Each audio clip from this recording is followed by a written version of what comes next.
So I think a lot of people thought when you bought Twitter that this is kind of an outlier. Like, how does this, what doesn't fit with these other things you're doing? I never thought that.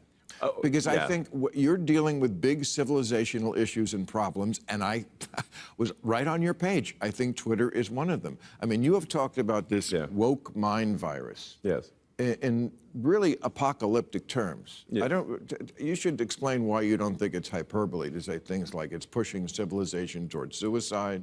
First of all, what is the woke mind virus? And if we don't deal with this, nothing else can get done. Tell me why you think that. Yeah, so I think we need to be very cautious about anything that is anti-meritocratic. Brilliant. Like, you got two, like, 60-year-old donkeys over here talking to one another about the woke mind virus, dude. What is happening, dude? What is going on? It's so stupid. God, America is such a stupid country. It's the dumbest country on the planet. How we survive, Jesus Christ. Entirely defined by, like, dumbass conservatives who literally have to be reminded to manually breathe, okay? Like, they made it up, and now these liberals are like having an intellectually stimulating conversation about the woke mind virus. It's like, dude, what are you saying? This was awesome. The time Bill Maher had Bill Burr on, expecting him to agree with him. This is my favorite. This is Weeby's favorite, okay? Look at the difference between my favorite and Weeby's favorite. I've always enjoyed you. I think you're a great comic. But I thought tonight maybe we would like sort of share a cry together because I think we have something in common, which is that we think political correctness may be ruining comedy, or at least threatening it. Because I know you've had your problems with that. And you did a routine recently about how women like it rough. Look at that. And then, of course, the internet police got all over you. Well, I gotta be honest with you, I didn't notice if that happened because I don't pay attention to it. I don't read comments. Happened. Yeah, they hated you. Yeah, but who did? The haters. This is my thing. Who? Like the 20 haters. people? Like 20 people with a hashtag can get like a news story going now. And I just don't think there's no problem. I would kiss his bald head, dude. God, I want to have him on the show so bad. Every time I see him, I'm like, God, I love him so much. His politics have gotten so much better since I started watching him. It's so weird. Like, that has never happened with any kind of cultural critic, any kind of commentator. Like, he's the one dude who has gone in the opposite direction as everybody else. It's so strange. Like, been listening to his podcast in 2015 and no one else on earth can do a one-man podcast so well? Absolutely. 100%. Same. Exactly. Like, and his politics have gotten better since 2015, since I started listening to him. Like, that's crazy. At the same time, Joe Rogan has gone, like, rightward and, like, super out of touch. Monday morning podcast on Monday. How are ya? How you doing? You. Like the amount of times somebody tells a joke and they'll say that there's a controversy at a comedy club. That's funny is they'll show the clip on the news and like you hear the crowd laughing. So the comic is basically guilty of telling a joke that worked. Right. You know what I mean?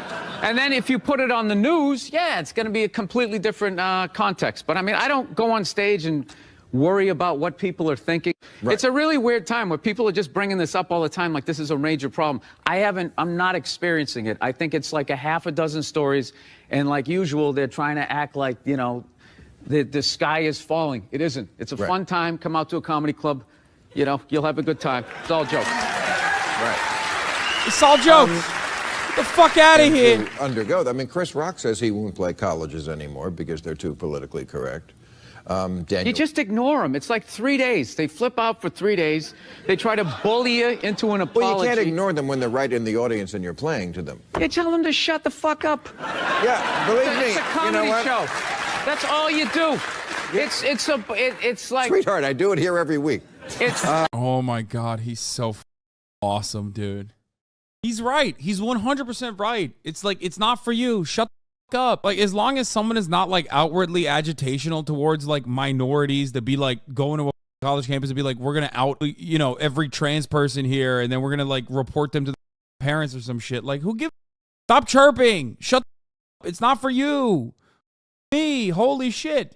Dave Chappelle, great example. Dave Chappelle... Okay, there's two different ways to criticize Dave Chappelle. And the one that I criticize Dave Chappelle on is oftentimes lost in the sauce because everybody makes it political.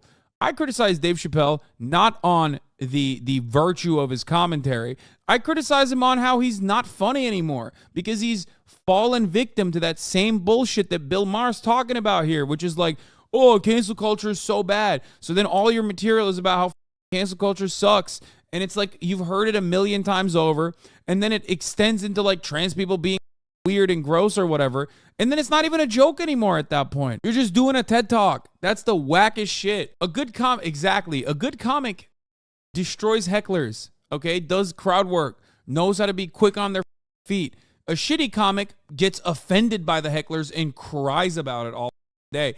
And that's not good comedy. And for the record, I've seen significantly more Dave Chappelle comedy shows than you have, I promise you, because I do live in Los Angeles and I do have the opportunity to go and listen to him when he's like testing out his materials at the Belly Room. You know what I mean? It's like I know how he's crafting his material, and his shit and even his new shit kind of sucks. I want him to be good. Every single comedian, and I love comedy. You guys know this. Every single comedian that has gone down the social justice warriors and woke culture is so bad. Oh my God, am I right? Every single one that has gone down that pipeline has been absolute dog shit, dude. It's hacky. You're on autopilot. You already have a built-in audience for it. You're just catering your message to them. You're not looking for ha-has. You're looking for this. That's what you're looking for. It's the worst thing. It's a comedy killer. You don't want a agreeing crowd, man. You want a crowd to laugh. You want them to laugh. That's why comedy can be something like, a systemic analysis that George Carlin will bring, or just a fart. You know what I mean? Farting on a dog.